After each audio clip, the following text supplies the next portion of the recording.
Hello, how you doing? And welcome back to the channel. Do England really have an easy ride at the World Cup? Those were the comments of Steve Hansen recently, so I'm going to be addressing that in this video, looking at things and asking the question, do they have an easy ride at the World Cup in France? And explaining why on the one hand, that's obviously very much the case, but on the other hand, looking at it from a different perspective, not quite as much of an easy ride as I think many people will think. So make sure you stay tuned for the video to hear my explanation for that. But you have a say down below. Drop a comment and let me know if you think England do have an easy ride or not. Like the video and subscribe to the channel as well. But let's get into it.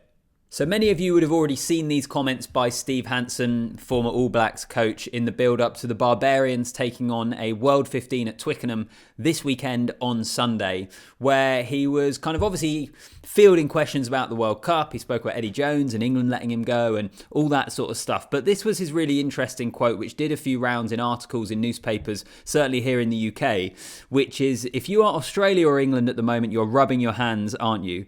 You're going to get an easy ride in if you do things right. You're on that side of the pool and they're being left alone while the big guys all knock themselves out. If you ask me who was capable of winning it, I think probably France, Ireland, the All Blacks and South Africa, one of those four. So obviously, he's not saying that England are going to win the World Cup, but he says they're getting an easy ride of it. And we've touched upon this on the channel before. Any of you who are remotely excited about the World Cup, in all honesty, would know that the World Cup pools and the World Cup draw is incredibly heavily stacked towards pools A and B, where you've got New Zealand and France in one pool and South Africa and Ireland in the other pool, and Scotland in there as well in terms of the top 5 rank sides in the world at the moment. Whereas on the other side of the draw, you've got Wales, Australia, Fiji in Pool C, and in Pool D, you've got England along with Argentina as well. So obviously, Steve Hansen's right to a degree. As I said in the intro, they do have an easy ride of it. And once again, this just highlights the ridiculousness, and I've said this before on the channel, of World Rugby doing the World Cup draws so far out in advance before the tournament. Because when they did those draws, they probably made more sense in terms of the seedings in the world. But so much has changed since then, in particular for the fortunes of England and Wales, and Ireland obviously becoming the #1 team in the world, Scotland getting better as well. It's just utterly ridiculous. And I feel really sorry for South Africa, Ireland, France, New Zealand in particular, because the reality is probably 2 of those teams aren't going to get to a semi-final when they should be, realistically. But as I say, Steve Hansen is right. Because if we're purely talking about the draw, it's inarguable that England have an easier ride. Because all they'll need to do is get through their pool, so come first or second, and then they'll be playing either the winner or the runner-up of the pool involving Australia and Wales. And on their day, England would back themselves to be able to put in a performance and win those games, even though we don't know what Australia are going to look like at the moment under Eddie Jones. I think they will be a tougher test in the international arena, but we still don't know quite how good they're going to be. That's partly why the Rugby Championship, which gets underway in the not too distant future, is going to be so fascinating. So they're not going to have to do too much to get to a semi-final, which is what Steve Hansen's talking about in that quote that I put up on screen. If they can get their ducks in a row, if they can get everything in line, they shouldn't need to have to improve so much to be able to get to the latter stage of the World Cup. And then who knows, maybe we're looking at a kind of 2007 World Cup situation where there's no way England were the second best team in that tournament. And even though they weren't that great in the pool stages, they found a way to get themselves to the final. We've seen that before in Rugby World Cups. It can happen, but I think it's probably fairly unlikely. So from that part of the view of things, as I say, you can understand where Steve Hansen is coming from. And fans of those other nations I mentioned will be looking at England's draw and feeling incredibly envious. England have an easy ride of it. But here would be my argument for why, putting the draw aside, England don't have as easy a ride as I think some people are expecting. And it's basically the list of things that Steve Borthwick needs to decide, the questions that need to be answered before England get to the World Cup in France, and why their training camp over the couple of months in the summer before the tournament in September is going to be so key. And now, first of all, before I get onto the various different bits of selection, I would say there's pressure on England following the Six Nations. And I think there is an expectation amongst the fans that England produce performances to get results now.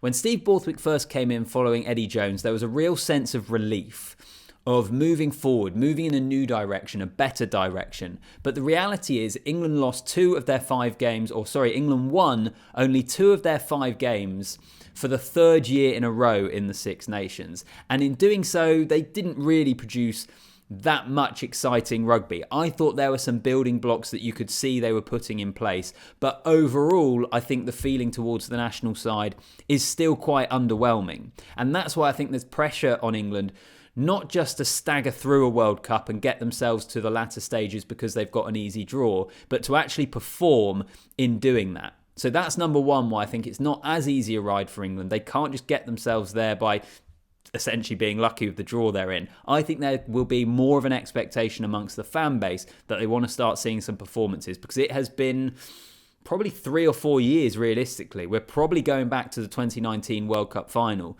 for the last time England seriously produced a performance that I think really excited their fans. So that's one of my main points. The other point I wanted to mention actually just off the back of that is I think saying that they have an easy ride puts an awful lot of faith in this side, who we haven't seen produce big performances or match-winning performances all that often. It puts a lot of faith in that squad to be able to get to the knockout stages of a World Cup, which regardless of your draw is always going to face challenges. It puts a lot of faith in those guys to be able to do that when we haven't really got the body of evidence in the last 3 or 4 years to suggest they're capable of doing that. And that brings me on to the final point in the video, which is just the selection dilemmas for Steve Borthwick. His World Cup training squad is going to be absolutely fascinating, because what does he do at fly half? Owen Farrell is his captain, so therefore Farrell, you'd say, has to play. Therefore, he's probably got to be the fly half. But with George Ford being back in the fold, we know the relationship Borthwick has with George Ford from their time together at Leicester. What a brilliant operator George Ford is as well when he gets given game time to run a team. Then you've got Marcus Smith, who's never excelled in an England shirt. You could argue as well that the game plan that he's had to fit into with England hasn't got the best out of him. But where does he now fit into the system? He gives you something different if you want an option off the bench. But how does he fit working with Owen Farrell or someone like that? And then it's also the centres as well. Ollie Lawrence came in the Six Nations and was one of the few bright sparks for England. It looked like they finally found a centre. But who's the other centre? Do you play Lawrence at 13, in which case are you going to go Manu at 12, kind of a power centre combination? Do you move Owen Farrell to 12 and have George Ford at 10? There are a lot of question marks in that back line of how you want to set up.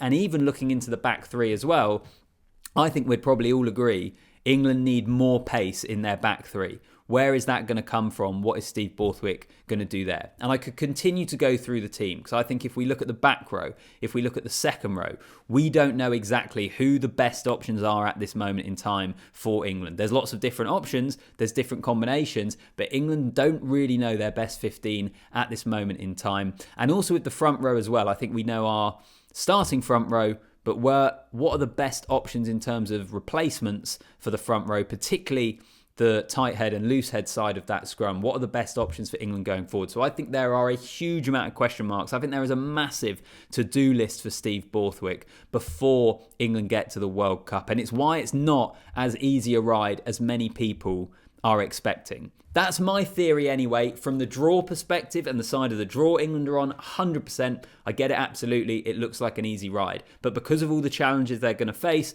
and the sort of rugby and the performances we've seen from England recently, maybe it's not as easy a ride as people think it will be. Do you agree with me? You can let me know in the comments down below. Hopefully I've explained that reasoning. So make sure you comment down below. Also like the video and subscribe to the channel, and I'll see you in the next one.